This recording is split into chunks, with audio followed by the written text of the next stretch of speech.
Get the camera up. Where are we? There we are. Flurry of activity to get here on time. Gentlemen, good to see you all. Slightly dramatic morning, getting things done. I'm here, we're in. Colin, thanks for being here. Gareth, good to see you. Thank you, Martin. Bonjour. Tim, good to see you. Where are we at? Phone's over there. Let's get the phone, make sure we're switched off.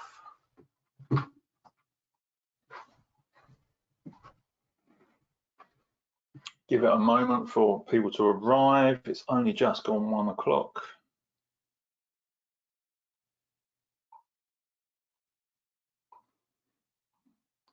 Let's get the little aeroplane lit up. So for those of you who haven't already, mobile phones, hold them high, turn that little aeroplane on, zero out the distraction, 100% attention. Oh, see there's a little bit of hair just out of place. Just give it one more moment. Let's see where we get to. Question for all of you that are here now, because all of you have attended most of this week, if not all of this week. What has been useful so far from what we have covered? Having had a chance to reflect on Monday, Tuesday, Wednesday, and we're now on Thursday for the last part of this session, what have you started to see differently? Oh, I could have done that differently in this situation. Oh, that's useful actually for that approach. What things are coming up for you now before we dive into number four, sorry. What's been useful? Just looking at the time. SAID model and removing the you from feedback, good. And we're going to go into that even further today. The SAID structure is very helpful, good. Like I say, the preparation piece, great to see you, Claire. The question I'm just throwing into everybody right now is, as this is session 4, you know, we're moving through this week into this last stage, this level 2. What's been useful so far for you and what you've taken away from this training? And what can you see differently, or how can you use it differently for the future? Making it non-emotional, good. One of the key things about making it non-emotional, when I started picking up, and I've shared this with other people before, good to see you again, Cindy, is asking questions that don't begin with why. So it's really important we understand this. It's not saying never ask questions beginning with why.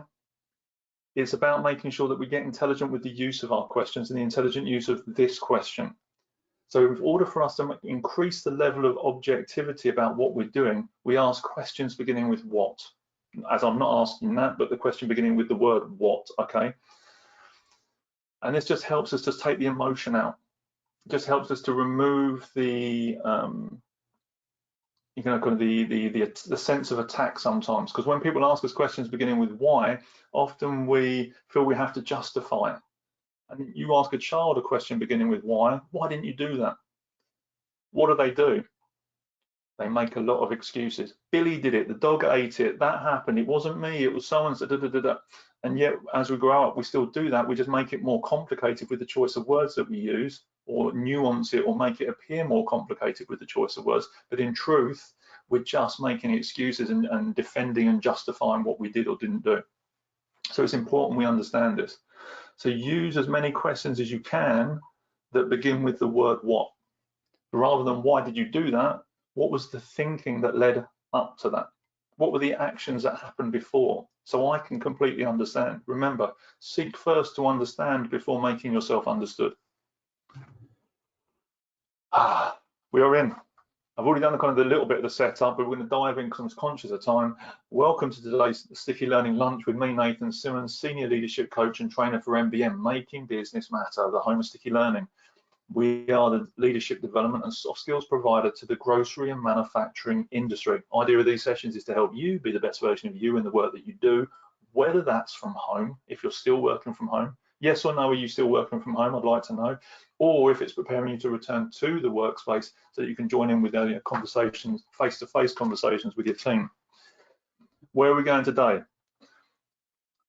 Feedback level 2. What do we need to include in this? Recap on Monday. It's all about helping people make the decisions themselves.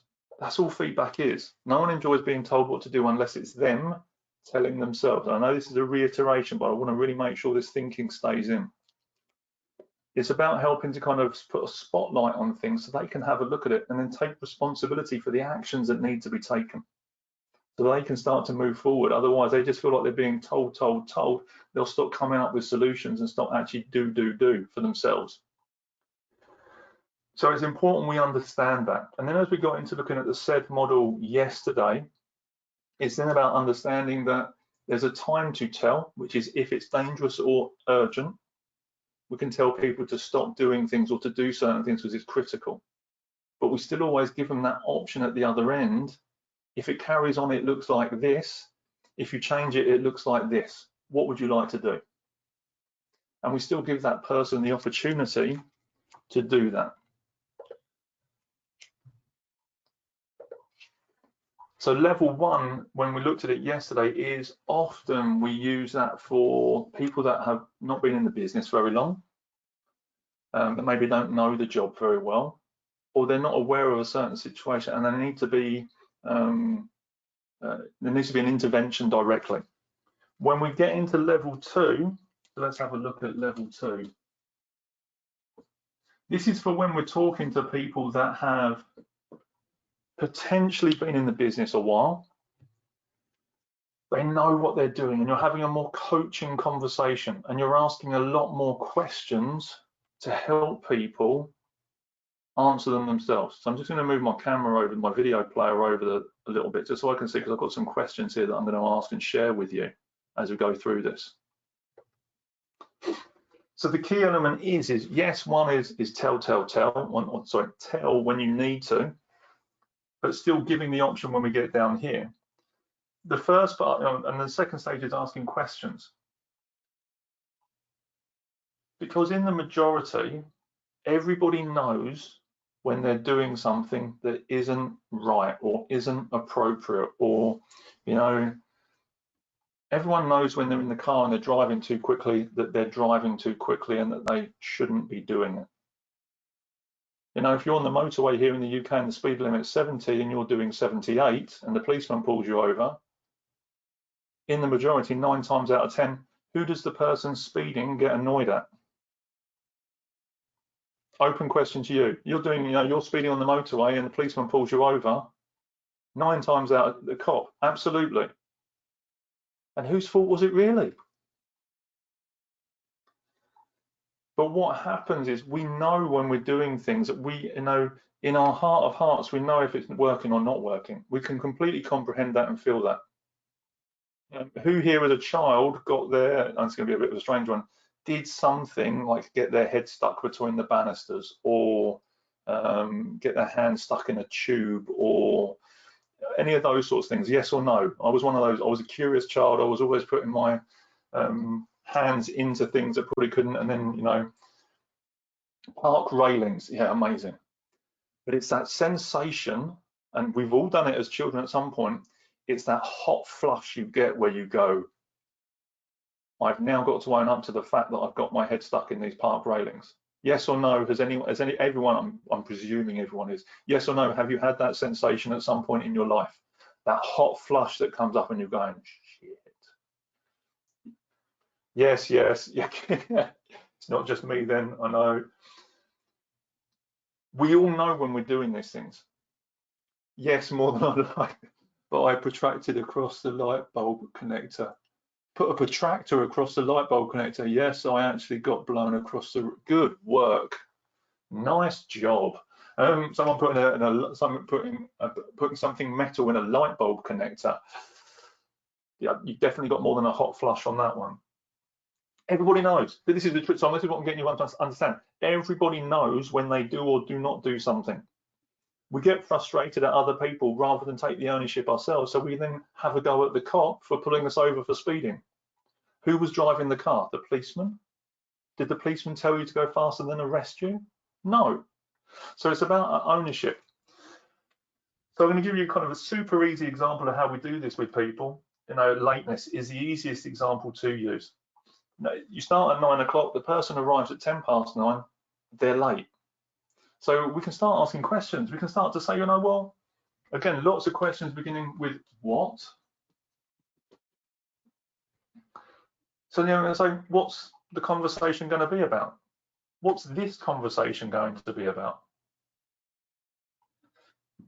What does this conversation need to be about? Because you're sitting there at 9:10, it's kind of obvious. But what is the company expectation?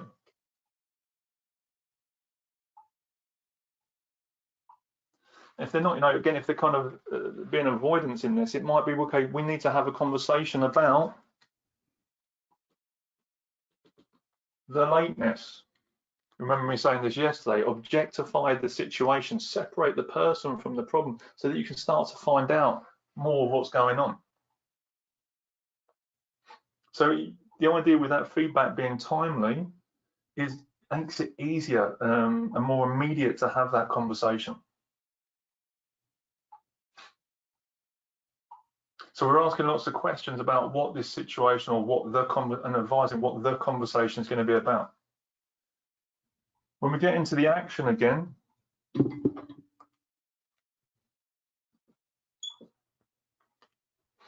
is then asking, no, well, I want to seek first to understand before making myself understood.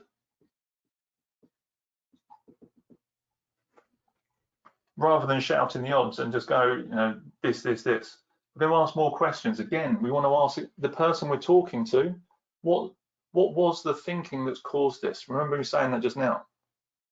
What were the actions that led up to this moment? Now, what was the logic that created this situation?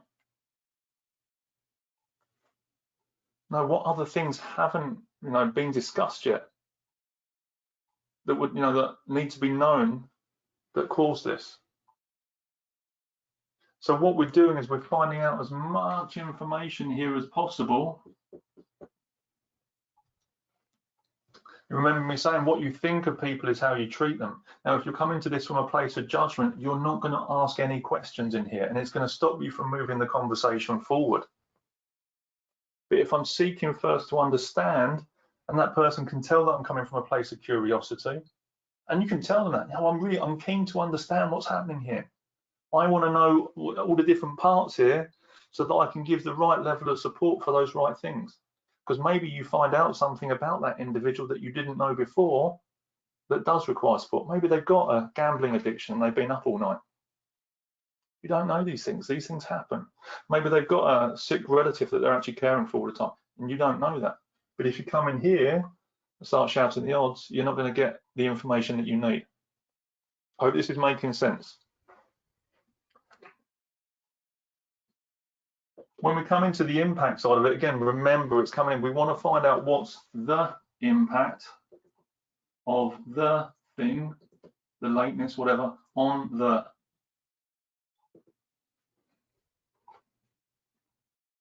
And in here, you know, it's going to be about the team, the customer, the business.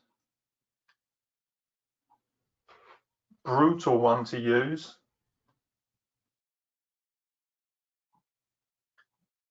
Unfortunately, my pen's running out now.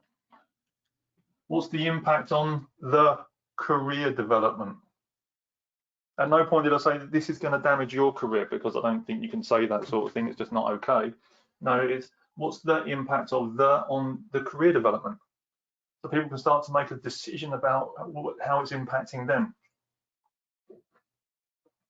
So I'm getting as much information out as possible. We're having a conversation about the thing. They're telling me all the stuff that happened to make it happen. They're telling me the impact it's having or could have, or the damage it's done. So I know everything that's happened. They're telling me all this. They're telling me how damaging it is. So they're letting me know that they're completely aware. It's them telling me. And then when we get to the desired outcome, and this is too long for me to write, so you need to get your pens ready for this one. In your desired outcome, you ask this question. Based on everything that you have just told me, what would you like to do differently to improve this situation? Let me say that again, and I'll break it down as I say it. based on everything that you told me. So it's not me telling you, or me telling them, sorry. I'm reinforcing the fact that it's them telling me. No one else is telling me. So I'm reinforcing that it's their words in their head of where they're explaining it. So based on everything that you've just told me, what would you like to do differently to improve this situation?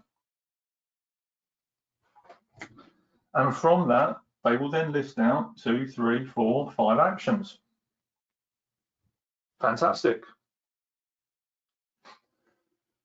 Prime example, gentleman I was working with, he was late. He told me that he'd been up partying or, going out on a school night and drinking. Fantastic. What's the impact? So we went through I'm doing this at speed. Went through it. No, it doesn't look good for the team because they see me being late. They might be late. What's the impact on the customer? Well, they have to wait because I'm not here to do this. Okay. What's the impact on the business? Doesn't look good. We could get fined for not supporting the customer. Okay, great. Based on this information that you've just told me, what would you like to do differently? I'm going to not go out on a school night. I'm going to set 2 alarm clocks. I can't remember what else he said. And there was something else. He gave me 3 actions. And I said, fantastic. I said, he gave me 3 actions. Because he'd given me 3 actions, I was able to give the 4th one. I said, well, look, those are great actions and I really appreciate them and I'm hoping you're going to do those. Fantastic. I'm also going to add 1 more to that. Is it okay to add that to your actions? He says yes, because he's already got some. It's not just me chiming in with 3 actions, him adding 1. You need to be here 10 minutes before your shift starts to make sure that you're ready to start on time. Is that okay with you? Yes, it is. Nathan, thanks very much. Really appreciate it. So he's been doing this, turning out kind of 30 minutes, 40 minutes late. It's been a couple of weeks. We're getting to week 3 and we're getting to a point where we're going to be looking at verbal warnings and sanctions at this point. So we have this conversation. He sets all this out. What happens next week? Open question to you all. What happens next week? Saturday morning. What do you think happened? Any more takers on that answer?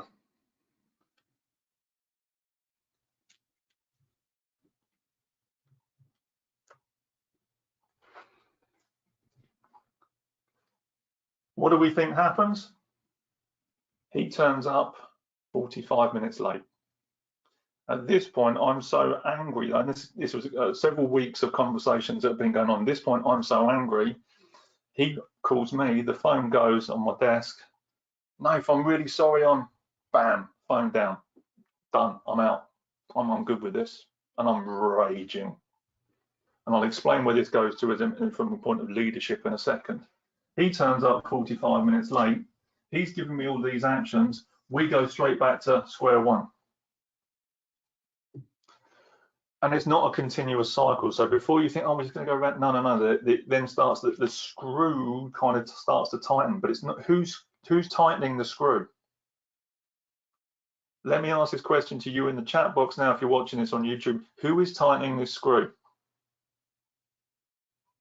Them. But is the conversation going to be about the lateness this time? No. He set his actions down here. What's the conversation going to be about this time? Attitude. Now we're getting there.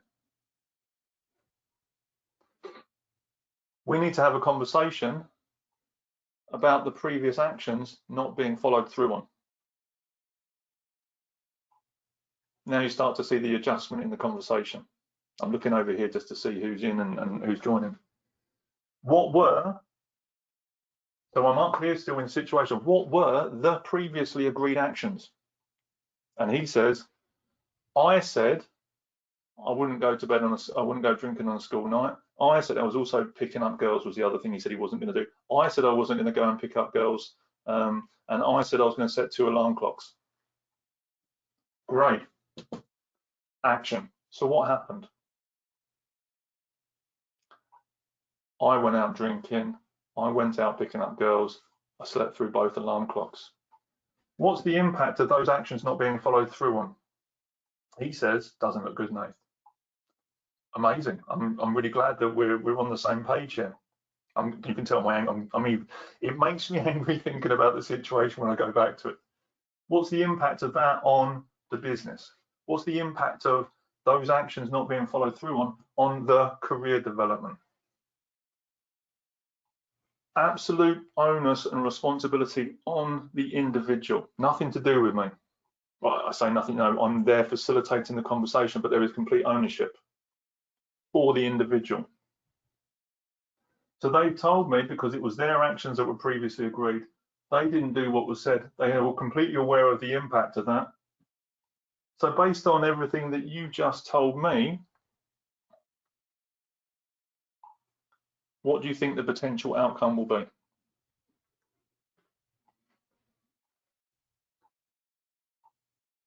And then, you know, it's kind of that pause when I did this before. You can then hear literally the cogs turning as the individual starts to realise that it's their actions. They are failing to follow through on their word. And actually the ramifications of that may be that they lose their job. Very powerful tool. What happened was, you know, I became open and honest about this in many of my training sessions. In fact, all of them when I do this. I was so angry though, you know, after a period of time of working with this gentleman, I couldn't actually speak to him. Because he got to this point where he realised that he was not able to commit to his own word and what he was delivering on.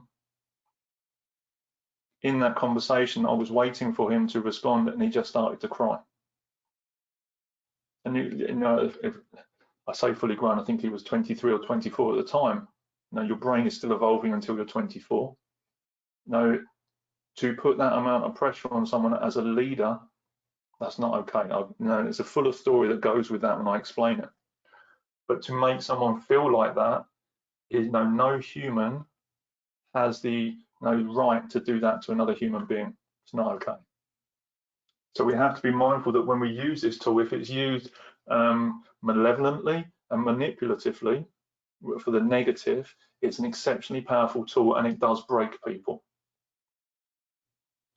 I hope everyone can kind of see where I'm going with this, okay? If used in the right way in a coaching framework to support the growth of another individual, it is an astronomically powerful tool in the way that we pin this out, in the way that we can structure personable, professional dialogues to help individuals develop and move forward. What's been useful, crikey, the time is flying. I'm going to do the 5-point checklist that we talked about yesterday. I'm going to run through that hyper fast in a second. What has been useful so far from what we have covered? And I'm going to find the best pens for what we're about to cover.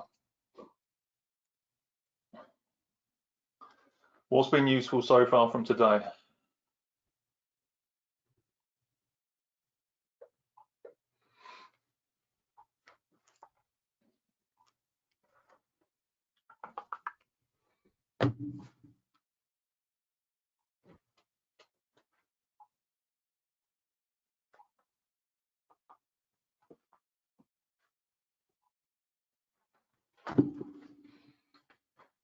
You said with caution, use positively, absolutely. Learn to use what questions, agreed. How to escalate stead for persistent offenders, agreed. And now, you know, what's the impact of this continued behaviour? I may lose my job. Everybody knows that. If you're continually late, there's a potential you will lose your job. If you continually speed, at some point you will get a speeding ticket and you may lose your licence. Everybody knows that. Nobody wants to be told that. So caveat on this, you know, is if you carry on doing this, you will lose your job. By doing that is literally a fast track to tribunal. I can't even say the word, mouth's gone dry. Yeah, you're going to be on a fast track to going to court. If you threaten someone else and you have no right to do that, it's not okay to do that. If you're threatening people's job based on a behaviour, that's court action. If you're asking someone these questions, not in a way so they just go, oh, yeah, I'm going to get sacked. No, if you're asking the question, they go, actually, I need to change this behaviour. You can document that. Okay, I can. I'm aware, now that individual will document, I'm aware that if I carry on doing this, I may lose my job. Okay, great. What would you like to do differently based on that information? Now, what's the cost if you don't? What's the benefit if you do? What would you like to do? Well, I want to do that. Fantastic. So if this tool is powerful, it can only be used with people with people who have potential for future. All people have potential. It's just not whether or not that individual wants to go in that direction. That's okay, it's their choice. You know, that's the wonderful thing about being a human being, is we have free will and we can go where or do whatever we care to do. And that's absolutely okay. Didn't get a chance to say goodbye to Cindy. She just had to leave for a call, but that's okay. So everyone has free will. And it might not be you know, the individual you're speaking to, they may not be able to hear it from you. If you're giving someone feedback, they may not be ready to hear that in that way from you, and that's okay. But if you don't give them that feedback, if you don't give them that information, you may have to tell them, in some cases 99 times, in order for them to hear it the 100th time from somebody else. But if you don't do the foundation work, they may never hear it the next time. Now, there's people that I've worked with, hand on heart guarantee this, that have worked with me in the past, but, you know, I just couldn't get the message through. For whatever reason, I wasn't the person to be able to tell them. I know, though, at some point in the future, from where we were together in the future, they'll suddenly go, oh, now I realise what Nathan was saying. Yeah? So we still have to put the legwork in. We still have to be the parent and the supporter. Super fast. You may have seen this model before, but you may not have seen it applied to feedback. 5-point checklist for making sure that your feedback is exactly where it needs to be. The first one, is it true? When you're giving feedback, is that information true? Because if it's not, why are you doing it? Number 2, is it helpful? So the feedback that you're giving, is it helping this person in a way to improve their job, what it is they do and how they're going to develop in the world? Yes or no?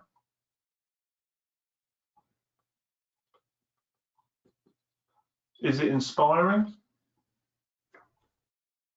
By the way that you're delivering that feedback, is it inspiring them to take a different, positive, progressive action?